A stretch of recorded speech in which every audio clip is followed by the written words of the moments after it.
Dan kami langsung akan melanjutkan dialog yang sudah memasuki segmen terakhir, Pak Henry dan juga Pak Kus.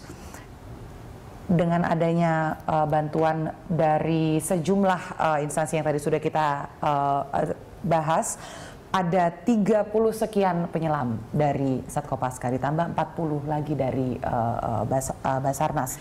Ada 155 korban yang belum ditemukan dan juga badan pesawat. Apakah Anda melihat ini akan menjadi sebuah tugas yang berat? Dengan jumlah penyelam yang sekarang sudah cukup lumayan banyak, Pak. Ini sebenarnya tugas penyelaman ini kalau dengan cuaca yang baik sudah sangat terbantu, agak ringan lah pekerjaan ini. Karena kita akan pada umumnya itu akan dibagi dalam kelompok. Sehingga penyelam ini ada kesempatan untuk melaksanakan istirahat. Nah, penyelam berikutnya jadi dibagi sip-sipan, gitu Pak. Jadi bergantian mereka ini, sehingga yang jumlahnya hampir 90-an ini, saya yakin, ya kan, dengan rekan-rekan kami yang sudah berada di lapangan itu pasti akan bisa. Yang penting kita percaya dan kita beri semangat serta bantuan doa kepada rekan-rekan kita yang di lapangan ini. Pak Kus, Anda juga yakin dengan pengalaman Anda ini jumlah personil teman-teman yang di sana ini tidak akan kewalahan untuk melaksanakan tugas yang ada di depan mata pada saat ini? Ya, dengan jumlah sekitar 97 ya, itu cukup memadai untuk melaksanakan itu. Dengan jumlah korban sekitar 150-an lagi mungkin ya. Itu sangat cukup untuk melaksanakan itu. Seperti tadi yang sudah disampaikan, dengan jumlah itu nanti akan dibagi kelompok, kemudian per kelompok turun, kemudian yang lainnya akan menggantikan sehingga mereka akan mendapatkan waktu istirahat. Bisa secara efektif dilakukan ya, kerjasama dan sinergi antar penyelam.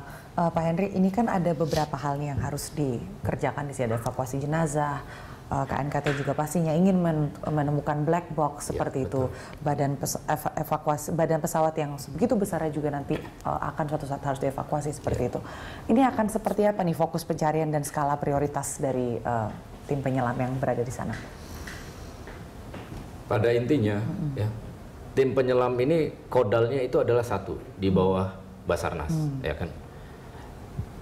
Tugas pokok yang dilaksanakan pertama adalah melaksanakan evakuasi korban. Nah, terlebih dahulu ya. Terlebih dahulu yang pertama.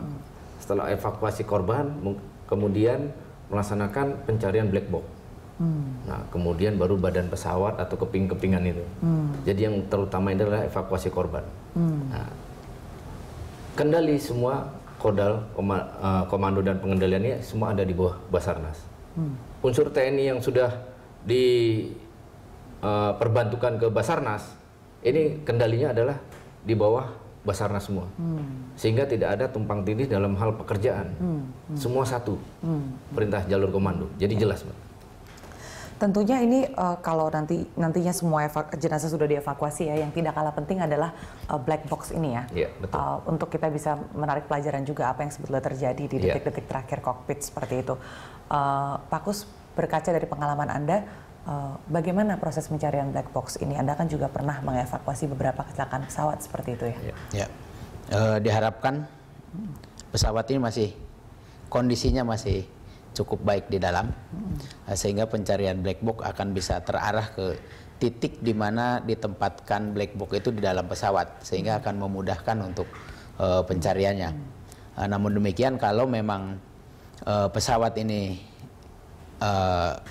dikatakan tidak utuh lagi, mungkin pesawat ini berserakan atau bagaimana di bawah, harapan kami ya tim dari yang mendeteksi black box tadi bisa menentukan titiknya di mana, sehingga memudahkan para penyelam untuk mendekati titik yang mendekati dan menemukan titik yang dideteksi oleh alat deteksi yang ada di KRI ataupun dari kapal BPPT tadi. Karena proses pencarian black box ini juga lain lagi ya Pak, ya metodenya ada lagi kan dengan sinyal yang dipancarkan dan seperti itu. Yang pertama ini adalah yang paling penting adalah menentukan lokasinya itu harus menyelam di mana seperti itu ya. Oke Pak Henry, pertanyaan terakhir. Ini kan proses evakuasi ini mendapat banyak perhatian internasional ya, dari berbagai liputan media maupun tawaran bantuan berbagai armada baik manusianya maupun peralatannya. Apakah Anda melihat seluruh atensi mancanegara ini bisa memperingan kerja Basarnas kita seperti itu? Yang jelas bantuan dari asing ini kontribusinya sangat baik ya, membantu. Tapi sebenarnya dengan kekuatan kita saja kita sudah mampu, gitu. Tapi dengan bantuan dari negara-negara asing ini akan lebih mempercepat dan mempermudah dalam melaksanakan evakuasi. Gitu. Dan tentunya kita apresiasi berbagai tawaran yang sudah datang seperti itu ya. Dan kita berharap tentunya Pak Henrikus dan Pak Kus, teman-teman bisa melaksanakan tugas dengan sebaik-baiknya di luar sana. Ya, terima kasih. Dan segera dapat titik cerah kira-kira di mana harus menyelam dan mempercepat proses evakuasi. Pak Kus Woto dan Pak Henrikus, terima kasih sudah bergabung bersama Breaking News di Berita 1. Oke, terima kasih banyak. Baik. Terima kasih.